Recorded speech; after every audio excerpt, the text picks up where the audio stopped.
right now without you doing a single thing, without a pill, without a surgery, without spending $1. Your body contains one of the most powerful anti-aging, disease-fighting, brain-sharpening repair systems ever discovered by science. It has been sitting inside every single one of your cells since the day you were born. Scientists spent decades not even knowing it existed. And when they finally found it, the discovery was so important, so fundamentally game-changing, that it won the Nobel Prize in medicine. The system is called autophagy, and most people are accidentally keeping it switched off every single day of their lives. Here is what makes this so urgent.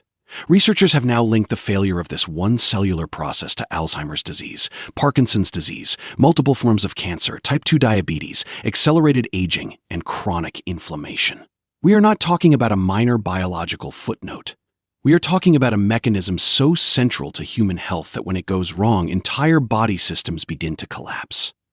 And when it runs well, the results are almost unbelievable. Sharper cognition, stronger immunity, reduced inflammation markers. Cellular structures that look, under a microscope, dramatically younger than their chronological age. The most fascinating part, you can turn this system on deliberately. You do not need a prescription. You do not need an expensive supplement. The single most powerful trigger for autophagy is something your ancestors did naturally, something your body was biologically designed to experience, and something that modern life has almost completely eliminated. It is the simple act of not eating. But here is exactly where most people go wrong and why most people, even people who fast regularly, never actually reach the level of autophagy they think they are reaching. There is a specific threshold, a biological tipping point, a precise window in time where the body stops simply burning stored fuel and starts the deep, systematic recycling of its own damaged internal components. Getting to that window requires more than skipping breakfast. It requires understanding the actual science of what is happening inside your cells, hour by hour, as your body transitions from a fed state into a fasting state. That is what we are going to walk through together. Not in vague terms, not in motivational generalities. We are going to trace exactly what happens inside your body from the moment your last meal ends all the way through the deepest, most powerful stages of cellular self-renewal.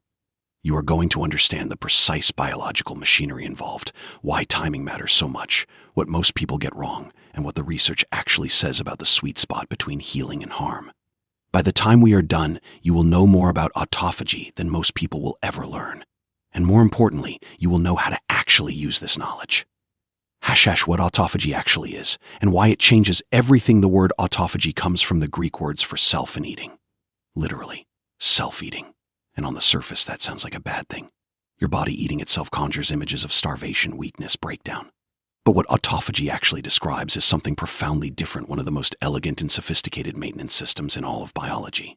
Think about what happens inside a busy city. Buildings age, infrastructure crack, roads develop potholes. Beepis corrode. Electrical systems short out. If a city has no maintenance crew, no repair schedule, no waste management system, it does not just stay the same. It degrades. Slowly at first, then faster, then catastrophically. Garbage piles up in the streets. Old broken infrastructure gets in the way of new construction. The entire city begins to malfunction. Your body faces the same challenge, except it is happening inside 37 trillion cells simultaneously. Every cell in your body is a manufacturing plant running around the clock. It produces proteins, signals hormones, generates energy, communicates with neighboring cells, defends against pathogens, and performs thousands of specialized tasks depending on what type of cell it is. All of this activity generates waste. Misfolded proteins that did not assemble correctly and now clump together uselessly. Mitochondria, the energy-generating engines of your cells that have been worn down and damaged and can no longer function efficiently. Cellular debris from normal metabolic processes. Pathogens and foreign particles that slipped past the immune system's initial defenses. Under normal, healthy conditions, autophagy is the maintenance crew that handles all of this. Specialized structures called autophagosomes, tiny double-membrane vesicles, form inside the cell and literally engulf this debris, wrapping around damaged proteins, dysfunctional organelles, and cellular waste. They then fuse with lysosomes, the cell's recycling centers, which break everything down into raw molecular components. Those components, amino acids, lipids, sugars, are then released back into the cell to be used as building material for new, healthy structures. It is not just cleanup. It is recycling. It is renewal.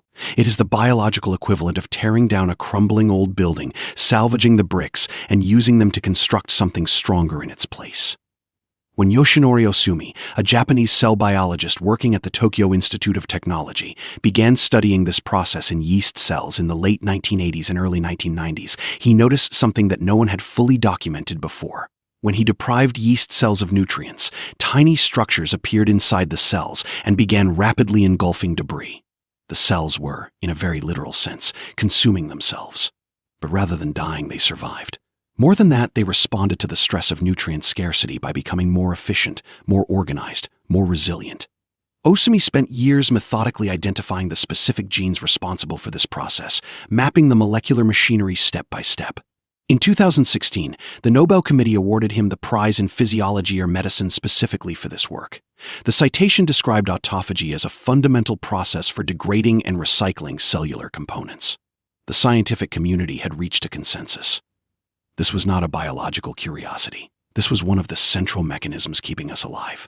And here's what Osumi's work made clear to the researchers who followed. When autophagy functions well, the body ages more slowly, repairs more efficiently, and fights disease more effectively. When it is chronically suppressed, damaged proteins accumulate in neurons and contribute to the plaques and tangle characteristic of Alzheimer's disease. Dysfunctional mitochondria pile up in cells and contribute to cancer initiation. Inflammatory molecules that should have been cleared persist in tissues and drive the chronic low-grade inflammation now understood to be at the root of most modern diseases. The failure of autophagy is not a side note in the story of human illness. It is one of the main chapters. Hush hush. Why modern life keeps autophagy switched off here is a biological reality that most health advice completely ignores. Autophagy is not a constant background process humming along at full speed all the time. It is a response to specific conditions. And the most important trigger for robust, meaningful autophagy is nutrient scarcity, particularly the absence of insulin stimulation. Every time you eat, your blood sugar rises, insulin is released, and your body enters a growth and storage mode. The signaling pathway responsible for this is centered around a molecule called mTOR, which stands for mechanistic target of rapamycin.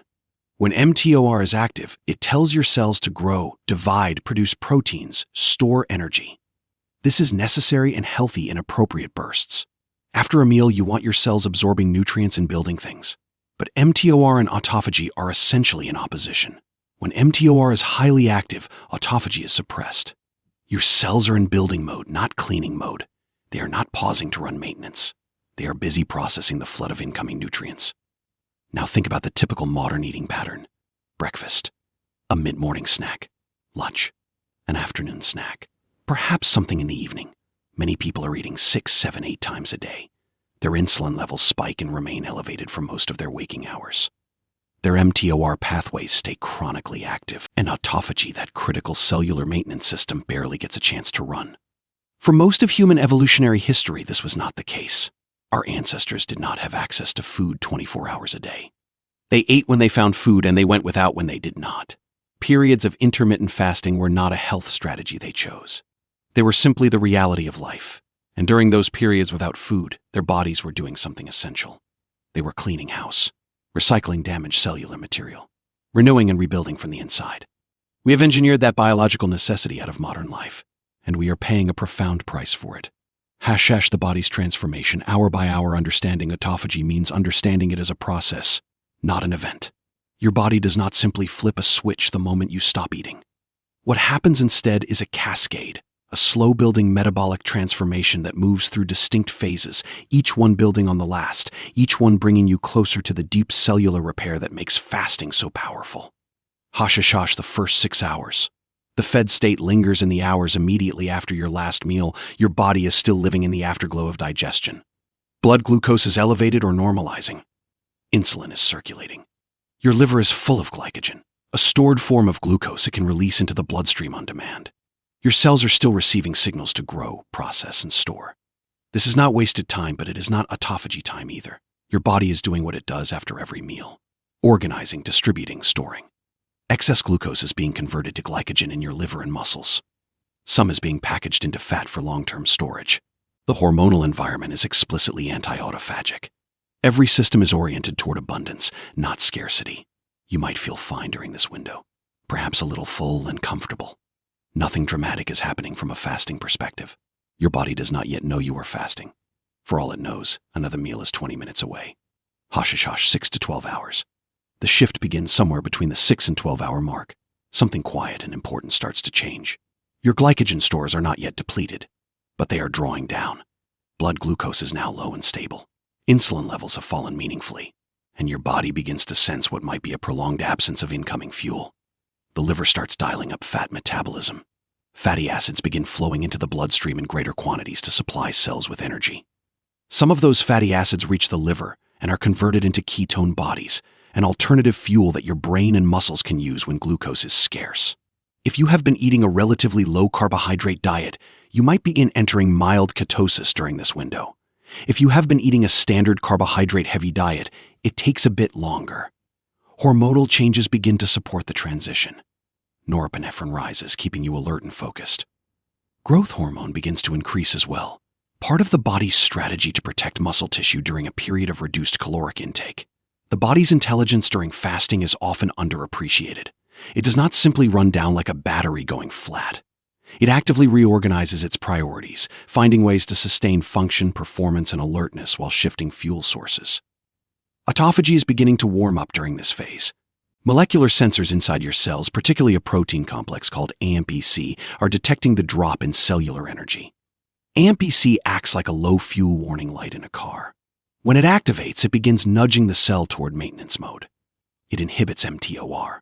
It starts activating the genes responsible for autophagy. The cleanup crew is getting changed into their uniforms. They are not working yet, but they are preparing. Hashish 12 to 16 hours. Crossing the threshold, this is the transition most people who practice intermittent fasting know about, but relatively few fully understand or consistently reach. At the 12-hour mark, and increasingly through the 14th and 15th hours, the metabolic environment inside your cells has shifted enough that autophagy begins in earnest. Glycogen stores are substantially reduced. Your body is running predominantly on fat and ketones. Insulin is low. mTOR is suppressed. And AMPC has been signaling repair mode for hours. Now the autophagosomes begin forming in meaningful numbers. Damaged proteins that have been sitting in the cellular equivalent of a waiting room are getting tagged for processing. Dysfunctional mitochondria are being identified and cued for breakdown. This is the stage where, from the outside, you might notice something shifting in your experience. Many people report a clarity of thought that is almost startling, a clean, calm, focused mental state that feels distinctly different from the mental fog that often accompanies constant eating and blood sugar fluctuations. That feeling has a biological basis. Your brain is running on a cleaner, more stable fuel source. Ketones are remarkably efficient energy molecules for neurons, and the inflammatory cellular debris that normally clutters your neural environment is beginning to be cleared. Some people feel mild discomfort during this transition, particularly if they are new to extended fasting. Headaches, mild fatigue, and hunger pangs are common as the body works through the initial adaptation. These are not signs that something is wrong. They are signs that the body is genuinely changing its operating mode, and that transition requires energy and adjustment. Here is the critical insight about this window. Most people who eat in a standard pattern and skip one meal briefly flirt with this zone but never consolidate it. They make it to 13 or 14 hours, feel uncomfortable, and eat. The transition is real but shallow. Reaching the deeper stages of autophagy requires pushing past this threshold and allowing the process to build. Hashish 16 to 24 hours. Autophagy deepens by the 16-hour mark. If you have maintained the fast, the autophagic machinery is fully operational. We are no longer talking about the system warming up. We are talking about active, measurable cellular recycling happening throughout your body. The process is now targeting not just loose damaged proteins, but entire organelles. Mitochondria that are producing insufficient energy or generating excessive reactive oxygen species, molecules that cause oxidative damage, are being broken down through a subprocess of autophagy called mitophagy. This is particularly significant for long-term health because dysfunctional mitochondria are not passive. They actively contribute to the aging process, to inflammation, and to the metabolic dysfunction that underlies conditions like type 2 diabetes and cardiovascular disease. Clearing them out and replacing them with freshly synthesized, healthy mitochondria is one of the most meaningful things your body can do for its long-term function. Inflammation markers in the bloodstream begin to decrease during this window. C-reactive protein, interleukin-6, and tumor necrosis factor alpha, molecules that signal chronic inflammation when persistently elevated, show measurable declines in studies of prolonged fasting. Your cells are cleaning up the molecular debris that was driving that inflammatory signaling. Brain-derived neurotrophic factor, commonly abbreviated as BDNF, rises meaningfully during this phase. BDNF is essentially a growth and maintenance hormone for neurons. It promotes the survival of existing neurons, encourages the formation of new neural connections, and plays a central role in learning, memory, and cognitive resilience. Higher BDNF levels are associated with lower rates of depression, better memory performance, and reduced risk of neurodegenerative disease. The mental sharpness people frequently describe during extended fasting is not imagined. It is, in part, the direct result of elevated BDNF. The growth hormone story becomes even more interesting here. Studies have documented growth hormone increases of anywhere from 2-fold to 5-fold above baseline during extended fasting. Growth hormone is your body's primary tool for preserving lean muscle mass during periods of caloric restriction. It also plays a role in fat mobilization, immune function, and tissue repair. The fasting body is not simply depleting itself. It is actively managing its own composition, protecting its most valuable structural components while dismantling and recycling what is damaged or unnecessary. By the 24-hour mark, researchers have documented something remarkable happening to the immune system. Studies from the laboratory of Walter Longo at the University of Southern California have shown that fasting for approximately 24 hours reduces the number of circulating white blood cells. That sounds alarming until you understand what comes next. When feeding resumes, the body produces a surge of new, young, vigorous white blood cells. The immune system, in effect, runs a selective renewal program. It is not randomly destroying immune cells. It is clearing out old, potentially dysfunctional ones and stimulating the production of fresh replacements.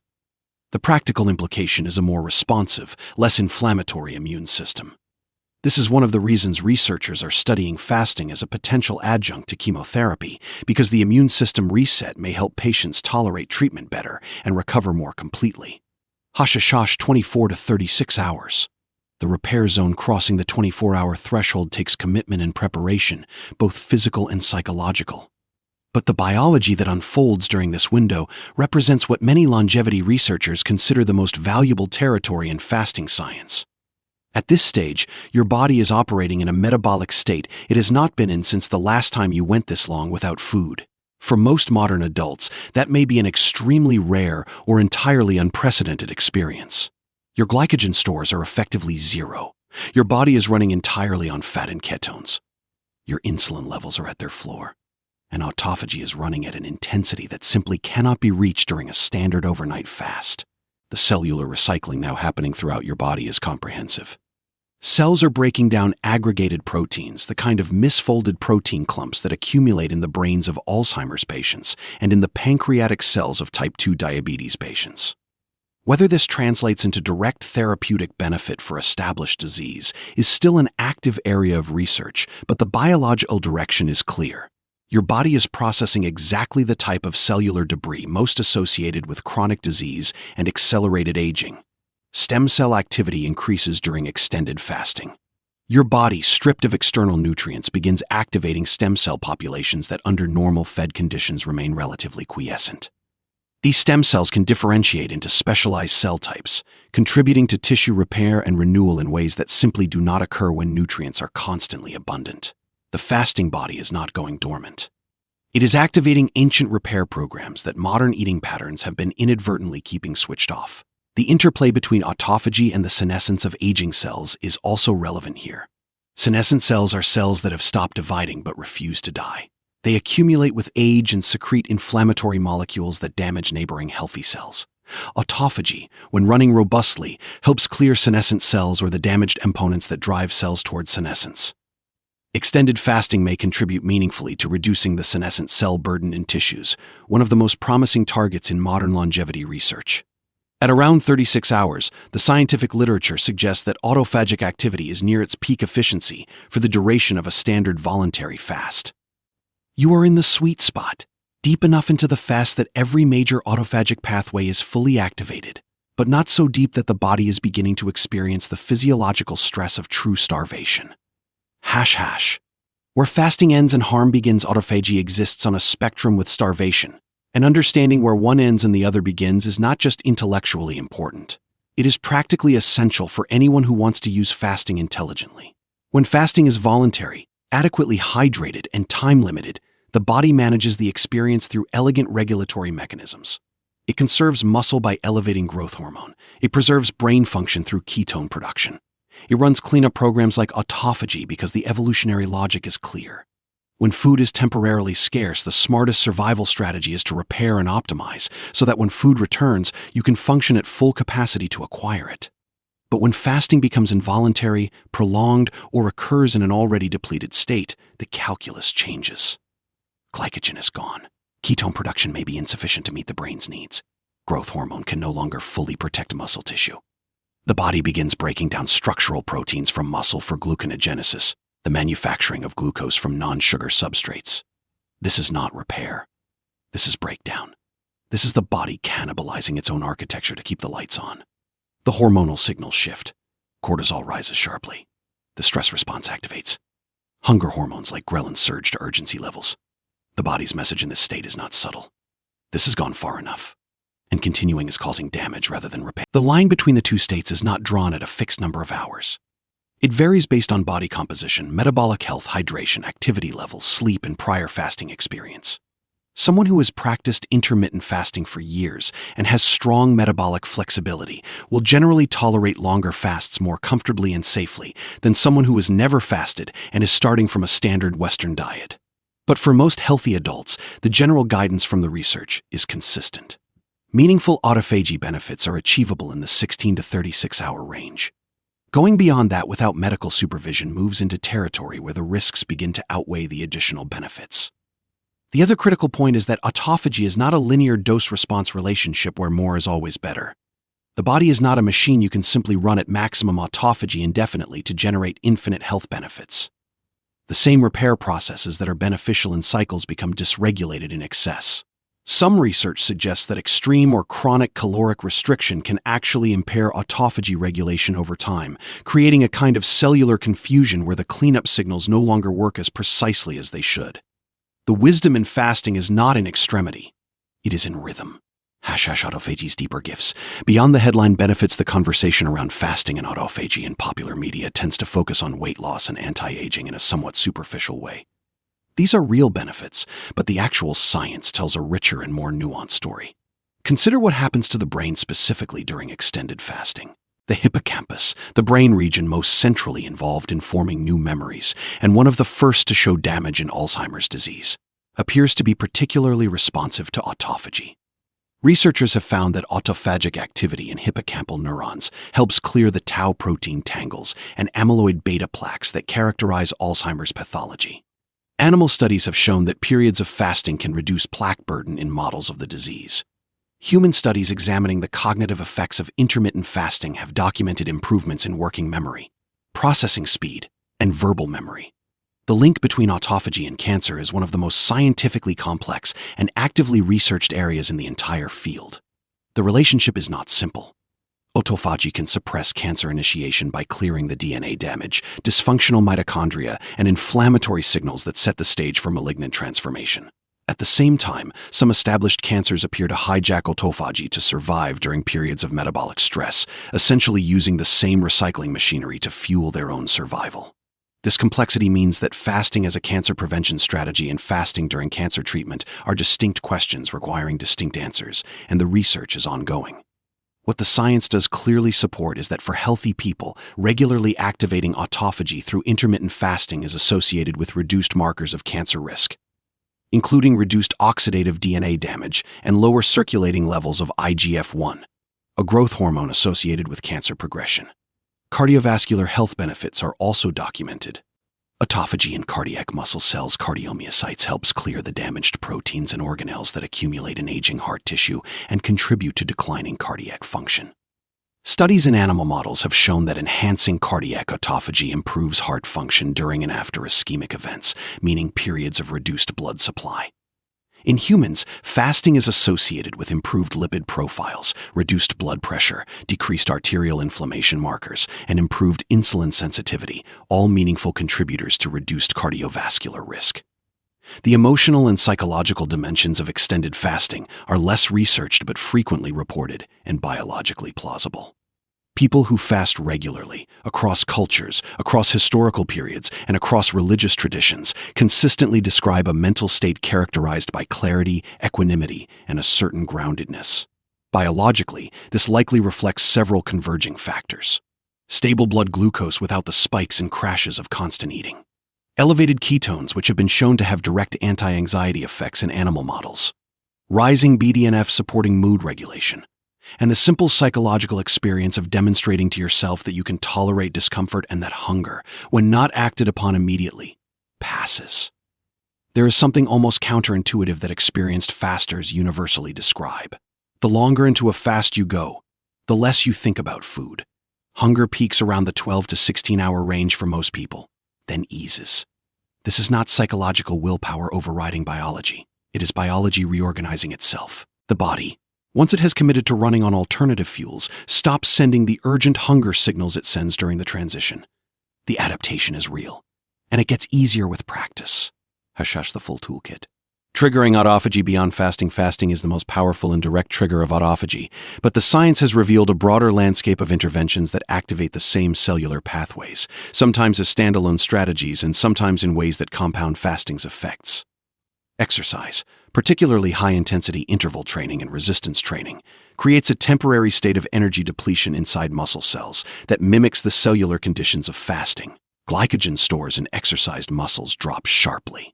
AMPC activates. Autophagic signaling in muscle tissue increases. The cellular adaptation to exercise is not simply about building new proteins. It is also about breaking down and recycling damaged ones. And autophagy is central to that process. This is one reason why people who combine regular exercise with intermittent fasting often report results that seem greater than either approach alone. They are not just adding two healthy behaviors. They are activating overlapping and complementary cellular pathways. Cold exposure through cold water immersion, cold showers, or cold environmental exposure activates autophagy through a different mechanism involving cellular stress responses. The physiological stress of cold triggers norepinephrine release and activates protective cellular mechanisms, including autophagic recycling of cold-damaged proteins. Researchers studying populations that regularly practice cold immersion have found elevated markers of cellular autophagy compared to control populations. Heat exposure through sauna use or hot baths activates what are called heat shock proteins, molecular chaperones that help refold damaged proteins. This process works in concert with autophagy, with heat shock proteins flagging proteins they cannot refold for autophagic degradation. Regular sauna use is associated with reduced all-cause mortality in epidemiological studies, and autophagic activation is one of the proposed mechanisms. Certain dietary compounds activate autophagy through direct molecular signaling. Spermidine, found in high concentrations in wheat germ, aged cheese, mushrooms, and soybeans, directly activates autophagy by inhibiting a protein that suppresses autophagic activity. Several studies, including a landmark trial published in a peer-reviewed aging journal, have found that spermidine supplementation improves memory performance in older adults, potentially through an autophagy-dependent mechanism. Resveratrol, found in grape skins and red wine, activates the sirtuin pathways involved in autophagy regulation. AGCG, the primary bioactive compound in green tea, and curcumin, the active compound in turmeric, both show autophagic activation in cellular and animal studies, though human data is more limited. Sleep is perhaps the most underappreciated autophagic trigger. During deep slow-wave sleep, the brain's glymphatic system, a network of fluid-filled channels surrounding blood vessels, flushes protein waste from neural tissue at rates dramatically higher than during waking hours. This cleaning process is distinct from but complementary to cellular autophagy. People who consistently get inadequate or poor quality sleep show elevated markers of neuroinflammation and accelerated neurodegenerative pathology, at least in part because the nightly cleaning cycle is being disrupted. Protecting sleep is not just about rest. It is about maintenance. The practical synthesis of all this research is genuinely empowering. You do not have to choose one lever and ignore the rest. A lifestyle that incorporates regular intermittent fasting, consistent strength and cardiovascular exercise, adequate and high-quality sleep, strategic cold or heat exposure, and a diet rich in autophagy-activating compounds is stacking multiple activation signals simultaneously. The cumulative effect on cellular renewal and longevity is likely far greater than any single intervention alone. The practical framework. How to actually apply this given everything the science tells us. What does an intelligent, sustainable approach to autophagy activation actually look like in practice? For most people starting from a standard eating pattern, the entry point is consistent 16 to 18-hour daily fasting windows. Eating within an 8-hour window each day ensures you regularly cross the 12 to 14-hour threshold where meaningful autophagy begins. This does not require dramatic disruption to daily life. Skipping breakfast or having your last meal earlier in the evening accomplishes the same thing. After a few weeks of consistency, most people find the eating window feels natural. Hunger during the fasting hours diminishes, and the cognitive clarity during the later fasting hours becomes something they actively enjoy. The next level involves extending the fasting window to 24 hours once or twice per month. A single 24-hour fast activates autophagy more robustly than can be achieved through daily 16 to 18-hour windows. The cellular recycling that occurs during this window, particularly the mitochondrial renewal through autophagy and the immune system refreshment documented in research, represents a meaningful health investment. For people without underlying medical conditions, these occasional extended fasts are generally well tolerated and increasingly studied for their long-term health benefits. For experienced fasters in good health who are interested in the deeper effects documented in the 30 to 36-hour range, occasional extended fasts under those conditions represent the outer edge of what the current science supports for unsupervised practice. Beyond 36 hours, the risk-benefit calculation shifts and medical supervision becomes genuinely important. Hydration throughout any fasting period is not optional. Water, electrolytes, and mineral-containing beverages like black coffee and unsweetened tea support the physiological processes of fasting and prevent the headaches, fatigue, and cramping that are often blamed on fasting but are actually the result of electrolyte depletion. A thoughtful fasting protocol includes careful attention to hydration from the start. The timing of when you break a fast matters more than most people realize. Ending a fast with a large carbohydrate-heavy meal spikes insulin sharply and rapidly suppresses the autophagy you just spent hours activating. Breaking the fast with protein and fat first, allowing blood sugar and insulin to rise gradually, preserves more of the physiological benefits of the fasting period and creates a gentler metabolic re-entry. Consistency over time is the factor that the research most clearly supports. Autophagy is not a one-time event. It is a rhythm. A body that regularly experiences fasting periods develops greater autophagic efficiency over time. The cellular machinery becomes more responsive, more precise, more effective. The adaptation is cumulative. The people who show the most dramatic long-term benefits from fasting-related practices are not those who did one extended fast and called it done. They are those who built regular, sustainable fasting periods into the architecture of their lives. The science that changes how you see every meal. There is a perspective shift that happens for many people when they fully absorb what autophagy science means. Every time you eat, you are not just fueling your body. You are making a decision about your cellular maintenance schedule. A meal tells your body to pause repair and focus on processing.